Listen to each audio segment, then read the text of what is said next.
कहानी की शुरुआत होती है वर्ल्ड वॉर 2 के दौरान। साइटो नाम के एक जापानी बिजनेसमैन को कुछ दूसरे बंदियों के साथ जापान वापस भेजा जा रहा था, जहां उन्हें गुलामी में काम करना पड़ेगा। साइटो को सबसे दूर अकेला रखा गया था। जल्द ही 2 पहरेदार उसे शिप के कमांडर के पास ले गए। कमांडर ने उसे नफरत भरी नजरों से देखा और कहा कि अपने देश से गद्दारी करना माफी के लायक नहीं है, लेकिन मौत की सजा तो बहुत आसान होगी तुम्हारे लिए। जो गुनाह तुमने किया है उसके लिए काफी नहीं है। तभी कुछ दूसरे सिपाही ब्रॉन्सन नाम के एक दूसरे कैदी को पकड़ के ले आए। ब्रॉन्सन ब्रिटेन से था। उसके अंदर जापानी लोगों के लिए गहरी नफरत भरी हुई थी। कमांडर ने फिर अपना प्लान बनाया। इन दोनों की जितनी भी जिंदगी बची है उस दौरान ये जंजीरों से एक दूसरे से बंधे रहेंगे। सिपाही आगे बढ़े और दोनों के पैरों को हथकड़ी से जोड़ दिया। ब्रॉन्सन ने कहा कि मुझे मार दो, बस एक जापानी के साथ मत बांधो, लेकिन किसी ने उसकी बात नहीं सुनी। ऐसा लग रहा था मानो यही उनकी किस्मत है। लेकिन तभी उस जहाज के ऊपर दुश्मनों का हमला हो गया और वहाँ जितने भी सिपाहियों को बंदी बना रखा था उन सब ने बगावत शुरू कर दी। ब्रॉन्सन और साइटो इस मौके का फायदा उठाकर भागे और सिपाहियों के साथ लड़े। एक सबमरीन ने जहाज के करीब आकर उस पर मिसाइल चला दी। कैबिन में सिर्फ ऑफिसर और दोनों बंदी बचे हुए थे।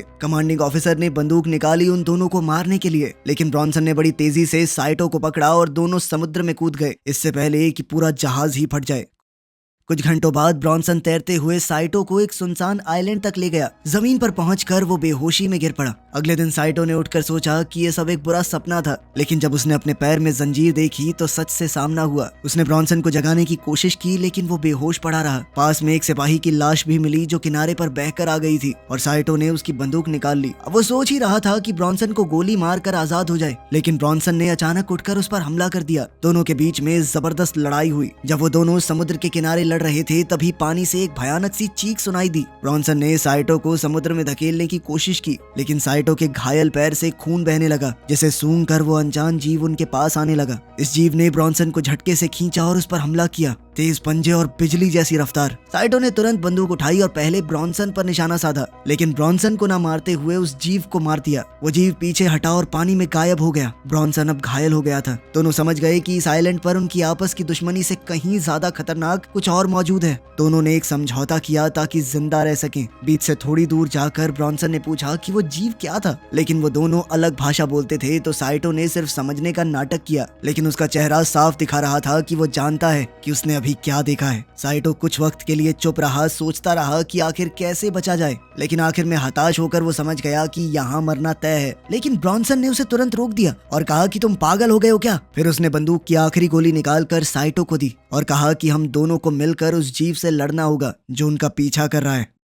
दोनों को कुछ सामान मिला जो समुद्र के किनारे बह कर आया था। ब्रॉन्सन ने एक सिगरेट का पैकेट ढूंढा और साइटो को पकड़ाई, लेकिन साइटो ने उसे लेने से मना कर दिया। उसकी आंखों से उदासी छलक रही थी। जब ब्रॉन्सन कुछ काम का सामान ढूंढ रहा था तो उसे एक नौजवान सिपाही की लाश वहां मिली, जो कि उसका अपना साथी था। वो रो पड़ा और कहने लगा कि ये तो बस एक जवान सा लड़का था, इसकी पूरी जिंदगी पड़ी थी अभी। वो जिंदा होता अगर साले जापानियों ने ये जंग न शुरू की होती तो। साइटो चाहे उसकी एक भी बात न समझ पाया हो, उसके दर्द को पूरी तरह महसूस कर पा रहा था। उसने ब्रॉन्सन को पानी पिलाया। ब्रॉन्सन ने पानी पी लिया और वो दोनों मिलकर रात के लिए और चीजें इकट्ठा करने लगे। जब अंधेरा हुआ तो दोनों ने मिलकर काम चलाने के लिए कैंप बनाया। ब्रॉन्सन ने अपना जूता पहनने की कोशिश की, लेकिन जंजीरों की वजह से उसे दर्द हो रहा था और वो जूता नहीं पहन पाया। तब साइटो को समझ आया कि उसने एक मरे हुए सिपाही के बड़े जूते ले लिए थे और उसने एक जूता ब्रॉन्सन को दे दिया, लेकिन ब्रॉन्सन ने उसे पहनने से साफ मना कर दिया, क्योंकि वो किसी भी जापानी चीज को हाथ तक नहीं लगाना चाहता। साइटो ने कुछ क्रैब्स पकड़े और अपने नए साथी को खिलाए।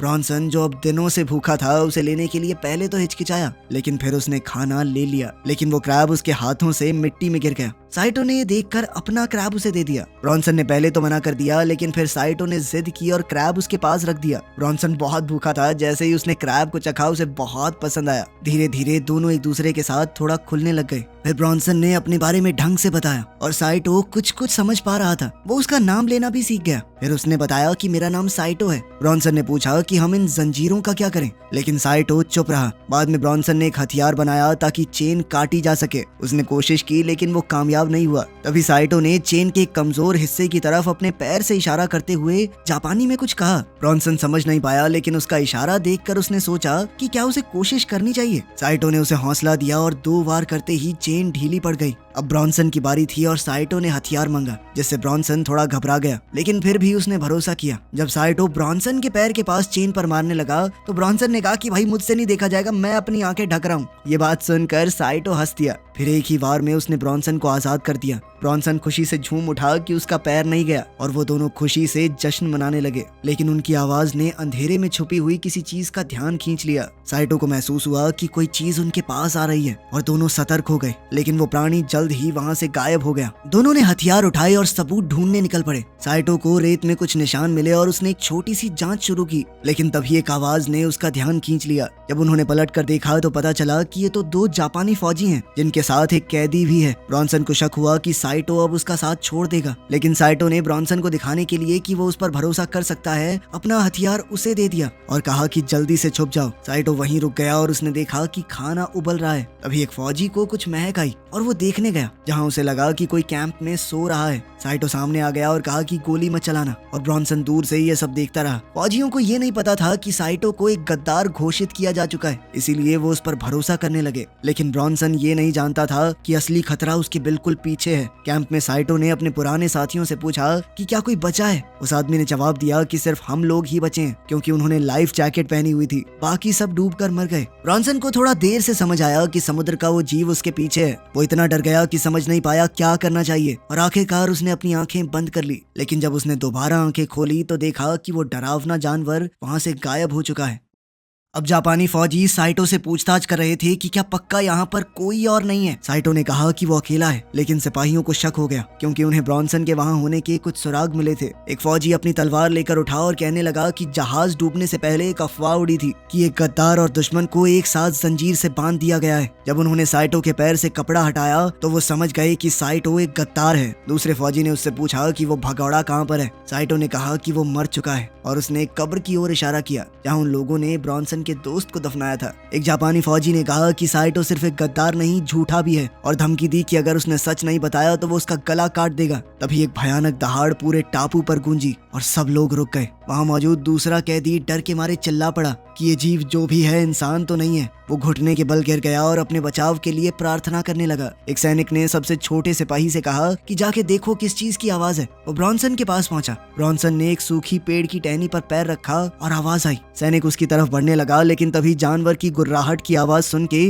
वो दूसरी तरफ भागा। वो सैनिक जंगल के रास्ते गुफा के गेट तक पहुंचा और अंदर घुस गया। उसे ये नहीं पता था कि ये जीव गेट के पत्थरों के बीच ही छुपा हुआ है। इसी बीच ब्रॉन्सन ने अपने दोस्त को बचाना चाहा। गुफा के अंदर जीव सैनिक के पीछे से निकला। सिपाही ने घूमकर अपनी तलवार से उस पर वार किया, लेकिन उस जीव ने सिपाही का हाथ झट से तोड़ दिया। उसकी चीख पूरे टापू पर गूंजने लगी। दूसरे सिपाही ने सोचा कि ये साइटो की वजह से हुआ है, तो वो उसे मारने गया, लेकिन ब्रॉन्सन ने उस पर वार करके उसे ही मार डाला। जब ब्रॉन्सन उस पर गोली चलाने ही वाला था तभी जीव ने सिपाही का सर उन पर तोड़कर फेंक दिया और एक भयानक चीख मारी। दोनों वहां से छुपने के लिए भागे। जीव घायल सिपाही के पास पहुंचा और उसे पूरा खत्म कर दिया। दूसरा कैदी भी भागा, लेकिन जीव उस पर चढ़ गया और उसे भी मार डाला। ब्रॉन्सन और साइटो दूर से ये सब देख रहे थे। उन्होंने तय किया कि उन्हें निकलना चाहिए, लेकिन जीव ने उन्हें भी देख लिया और पीछा करने लगा। दोनों जंगल की तरफ दौड़ने लगे और साइटो मशेटी से रास्ता साफ करता गया। ब्रॉन्सन ने कहा कि मेरे पास एक प्लान है और हम दोनों को रुकना चाहिए, लेकिन साइटो को उसकी भाषा समझ नहीं आई और वो आगे बढ़ता गया। ब्रॉन्सन लड़खड़ाकर पीछे रह गया और वो जीव तुरंत उस तक पहुंच गया। घबराकर ब्रॉन्सन ने गोली चला दी, लेकिन गोली चूक गई।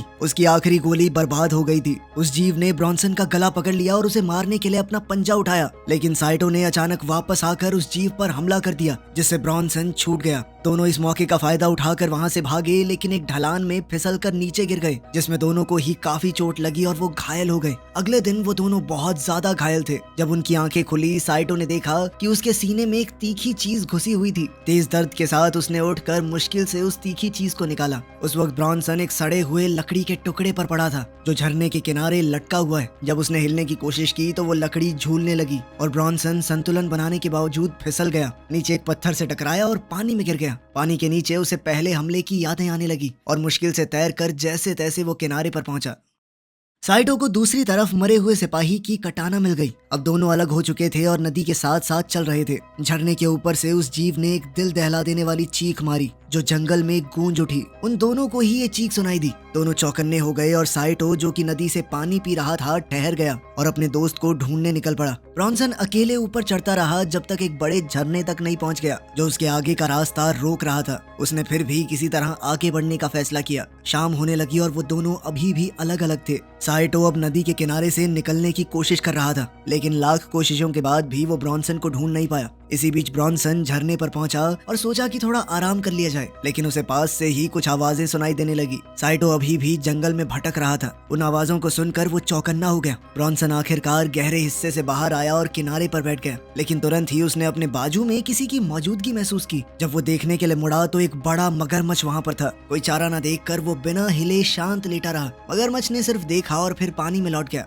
ब्रॉन्सन अभी भी डरा हुआ था। वो चुपचाप उठा और चलने लगा। वो झरने पर ऊपर पहुंचने ही वाला था, पर तभी वो फिसल गया और उसी समय उसे वो जीव दिखाई दिया जो अब साइटो के दिए हुए घाव पर कुछ लगा रहा था। ब्रॉन्सन को समझ आया कि ये कोई बेवकूफ जीव नहीं है। वो सोच समझ सकता है, अपने घावों को ठीक कर सकता है। और अब वो इस कोशिश में लग गया कि कैसे साइटो को ये बात बता सके, लेकिन गलती से वो एक आवाज कर बैठा और फिर किसी तरह छुप कर वहाँ से निकलने की कोशिश में लग गया। वो छुप कर देखता रहा जब वो जीव नदी के किनारे जा रहा था। तभी अचानक उसी मगरमच्छ ने जीव पर हमला कर दिया और उसे घसीट कर ले गया। पानी तुरंत लाल हो गया और कुछ देर तक मगरमच्छ सांस लेने के लिए तड़पा। तभी उस जीव ने पानी से उभर कर उसे दो हिस्सों में चीर दिया। ब्रॉन्सन ये देखकर और भी ज्यादा डर गया। उस जीव ने एक और बेहद तीखी चीख मारी जो दूसरी ओर साइटो तक पहुंच गई। ब्रॉन्सन तुरंत भागा। साइटो अब भी जंगल में उसे ढूंढ रहा था। कुछ देर बाद अचानक से साइटो ने एक अजीब सी चीज देखी। वो पास गया तो देखा कि एक लाश पेड़ से बंधी हुई थी। ये देखकर वो बेहद डर गया और एक गड्ढे में लड़खड़ा कर गिर पड़ा। गड्ढे के अंदर साइटो को एक और वैसे ही जीव का सर मिला।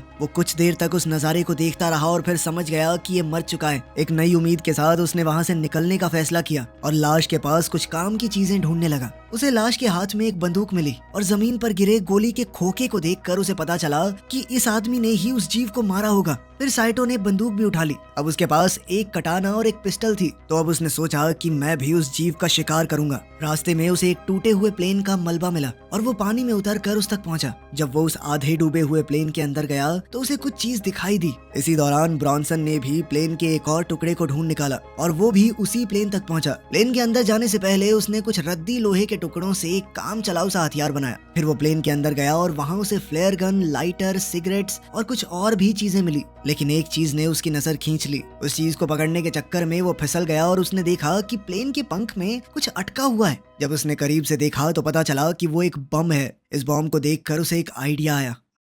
अब ब्रॉन्सन ने थोड़ी देर आराम किया और एक सिगरेट जलाई। सिगरेट पीते हुए उसे किसी के कदमों की आहट सुनाई दी। जब उसने मुड़कर देखा तो वहाँ साइटो खड़ा था। ब्रॉन्सन ने उससे पूछा कि वो कांप क्यों रहा है और साथ ही उसे सिगरेट थमा दी। साइटो ने मना कर दिया और कहा कि उसे कुछ जरूरी दिखाना है। ब्रॉन्सन को कुछ समझ नहीं आया तो साइटो ने अपने लाइटर का इस्तेमाल करके उसे समझाने की कोशिश की। दोनों एक साथ एक गुफा तक गए और वहाँ पहुंचकर साइटो ने एक अजीब सी चीज की ओर इशारा किया। दोनों ने देखा कि वैसी ही एक मादा एक और अंडे को सेक रही थी। ब्रॉन्सन धीरे धीरे उसके पास गया, लेकिन साइटो ने उसे चेतावनी दी कि ये एक मादा है, इससे दूर रहो, ये अपने घर और बच्चे को बचाने के लिए बहुत ज्यादा खतरनाक हो जाती हैं। लेकिन ब्रॉन्सन ने कहा कि वो बिना उसे मारे यहाँ से जाएगा नहीं। साइटो ने उसे समझाने की कोशिश की कि अगर हमने एक मादा को मार दिया तो ये बाकी के जीव बहुत ज्यादा खतरनाक हो जाएंगे, वो किसी भी हाल में हमें खत्म करके रहेंगे। लेकिन ब्रॉन्सन ने कहा कि या तो वो जिंदा रहेंगे या हम। उसके पास एक आइडिया था और उसने साइटो से अपने साथ चलने के लिए कहा। फिर ब्रॉन्सन ने साइटो को वो बम दिखाया जो उसे प्लेन में मिला था और कहा कि मुझे ये उस मॉन्स्टर के घर तक ले जाने में मदद करो। दोनों मिलकर बहुत मुश्किल से बम वहाँ ले गए। वहाँ पहुंचकर उन्होंने देखा कि ट्रिगर टेढ़ा हो गया है। ब्रॉन्सन ने उसे ठीक करने की कोशिश की, लेकिन साइटो ने कहा कि जल्द से जल्द यहाँ से निकलते हैं, कभी भी फट सकता है ये। इसी बीच वो मादा अपनी गुफा की तरफ लौट रही थी। ब्रॉन्सन ने कहा कि प्लेन में एक इमरजेंसी हथौड़ा है, वो काम आ सकता है, लेकिन वहाँ उनमें से किसी को रुकना पड़ेगा ताकि वो बम को एक्टिवेट कर सकें। साइटो ने उदासी से कहा कि मेरी वजह से हम लोग यहाँ पर हैं, और वो वहीं रुकने के लिए तैयार हो गया। लेकिन तभी उन्हें उस मादा की गरज सुनाई दी। दोनों ने ही बाहर जाने का फैसला किया। जॉनसन ने एक फ्लेयर जलाई ताकि वो अंधेरे में देख सके। जब साइटो पहरा दे रहा था तब जॉनसन हथौड़ा निकालने की कोशिश करने लगा, लेकिन हथौड़ा फंसा हुआ था और उसे खींचने में बहुत जान लग रही थी। तभी एक मॉन्स्टर साइटो के सामने आया और साइटो तुरंत लड़ने को तैयार हो गया। दोनों के बीच जबरदस्त लड़ाई हुई और वो जीव बहुत ही सेफ और समझदार तरीके से लड़ रहा था। आखिर में ब्रॉन्सन हथौड़े को प्लेन से निकालने में कामयाब हो गया। साइटो ने डट कर उस मॉन्स्टर का मुकाबला किया और उसे प्लेन के करीब धकेल दिया। ब्रॉन्सन को हथौड़े से कई बार वार करने का मौका मिला। वो दोनों ही उस जीव के साथ लड़ाई में लग गए और कुछ देर के लिए उसे कोने में दबा भी दिया। लेकिन जब उन्होंने आसमान की तरफ देखा तो उन्हें आग धीरे धीरे बुझती हुई नजर आने लगी। फिर जब उन्होंने सामने देखा तो वो जीव वहाँ से गायब हो चुकी थी। फिर दोनों जल्दी से गुफा की तरफ लौटे ताकि काम पूरा कर सके। साइटो एक बार फिर से पहरा देने लगा जबकि ब्रॉन्सन बम के लैच को ठीक करने की कोशिश कर रहा था। जैसे ही ब्रॉन्सन ने वो लैच ठीक किया उस जीव ने पीछे से हमला बोल दिया, लेकिन साइटो ने तुरंत उस जीव के सीने में छुरा घोंप दिया। जैसे ही वो उसका सर काटने की तैयारी कर रहा था तो उस जीव ने उसे दीवार पर दे मारा और फिर वापस ब्रॉन्सन पर हमला किया और उसे भी जबरदस्त हमला करके घायल कर दिया। साइटो ने जैसे तैसे अपनी हिम्मत बटाई, उठा और अपना हथियार भी उठाया और एक ही झटके में उस जीव की आंख में गोली मार दी, जिसके बाद उस मॉन्स्टर ने ब्रॉन्सन को छोड़ दिया। साइटो ने दोबारा गोली चलाई लेकिन चूक गया, इसीलिए उसने अपना निशाना बदला और उस जीव के अंडे पर गोली चला दी। अंडे में विस्फोट हुआ और उस मादा का एक बच्चा जमीन पर गिरा, जिसे देखकर वो मादा गुस्से से बौखला गई। साइटो अपने दोस्त की मदद करने के लिए दौड़ा, लेकिन ब्रॉन्सन काफी बुरी तरह से घायल था। ब्रॉन्सन ने अपनी सारी चीजें साइटो को दे दी और कहा कि जल्दी से निकल जाओ। जब वो मादा अपने बच्चे को गोद में उठाकर बैठी हुई थी तो साइटो दर्द में था, लेकिन फिर भी मजबूरी में अपने दोस्त को छोड़कर गुफा से भागा। फिर वो मादा ब्रॉन्सन के पास आई। ब्रॉन्सन ने तुरंत बम को एक्टिवेट कर दिया। ब्रॉन्सन ने तुरंत काउंटडाउन शुरू किया, लेकिन जब वो 3 तक पहुंचा तो बम फटा ही नहीं। तभी उसे अपने दोस्त साइटो की बात याद आई। उसने साइटो के बताए तरीके से बम को एक्टिवेट किया और एक बहुत बड़ा धमाका हुआ, जिसे साइटो ने दूर से देखा। अपने दोस्त को खोकर साइटो बहुत उदास हो गया। फिर उसे वही भयानक चीख सुनाई दी और उसे समझ आ गया कि वो जीव अभी भी जिंदा है। अब उसने झाड़ियों के बीच से भागना शुरू किया और वो मादा भी उसका पीछा करते हुए जंगल के रास्ते से भाग रही थी। साइटो समुद्र के किनारे पहुंचा और निराश होकर घुटनों के बल गिर गया, लेकिन फिर उसे अपने दोस्त की कुर्बानी याद आ गई और गुस्से में उसने लड़ने का फैसला किया। जैसे ही वो मादा समुद्र किनारे पहुंची और देखा कि कोई उसके सामने घुटनों पर बैठा है तो वो एक ही झटके में उस पर झपट पड़ी, लेकिन वो एक जाल था। साइटो रेत से उठा और उस जीव के सामने खड़ा हो गया। उसने उस जीव पर वार किया, लेकिन खुद भी घायल हो गया। उसने हार नहीं मानी और उस जीव का सामना करने के लिए दोबारा खड़ा हो गया। उसने उस मादा को ये कहकर ललकारा कि मार दिया ना तेरे बच्चे को, आजा। जैसे ही उसने साइटो पर वार किया, साइटो ने उसके पेट को चीर डाला और वो मादा जमीन पर गिर पड़ी। वो उस कमजोर पड़ चुकी मादा के पास गया और उसके ऊपर झुककर अपनी तलवार निकाली, लेकिन उसे मारने की बजाय उसने वो तलवार उसके पास ही जमीन में घुसा दी और कुछ कदम पीछे हटकर एक फ्लेयर गन को उठाने लगा। तभी जंगल की तरफ से कुछ और आवाजें आई और वो समुद्र के किनारे की तरफ चलने लगा। वहाँ वो आग जलाने की कोशिश कर रहा था, लेकिन फ्लेयर टूटा हुआ था। अब उसकी आखिरी उम्मीद भी टूट गई। एक थका और हारा हुआ साइटो रेत पर गिरकर बेहोश हो गया। कुछ घंटों बाद साइटो की आंख एक अमेरिकी जहाज पर खुली, जहां एक ऑफिसर उससे पूछताछ कर रहा था। साथ में एक जापानीज ट्रांसलेटर भी था। ऑफिसर ने पूछा कि क्या ब्रॉन्सन ने उसकी मदद की थी, लेकिन साइटो चुप रहा। फिर ऑफिसर ने ट्रांसलेटर से कहा कि इससे पूछो इसने क्या किया है, इसका जुर्म क्या था। साइटो ने जवाब दिया कि मैंने अपने ही कमांडर को मार दिया, क्योंकि वो बेकार ही मेरे सारे साथियों को मौत की तरफ धकेल रहा था। ऑफिसर फिर से ब्रॉन्सन के बारे में बात करने लगा और साइटो को उसके साथ बिताए हुए पल याद आ रहे थे। आखिर तक आते आते वो दोनों सच्चे दोस्त बन गए थे। ऑफिसर ने पूछा कि क्या कोई और भी जिंदा है उस आइलैंड पर। साइटो ने कहा कि वहाँ कोई नहीं बचा। फिर वो जहाज की खिड़की से बाहर देखने लगा। जब उनका जहाज किनारे से दूर जा रहा था तब पता चला कि वहाँ तो वैसे कई और जीव भी जिंदा हैं और इस आइलैंड पर उनका ही राज रहेगा। वीडियो पसंद आई तो लाइक कर देना, चैनल को सब्सक्राइब कर लेना। मिलते हैं अगली वीडियो में।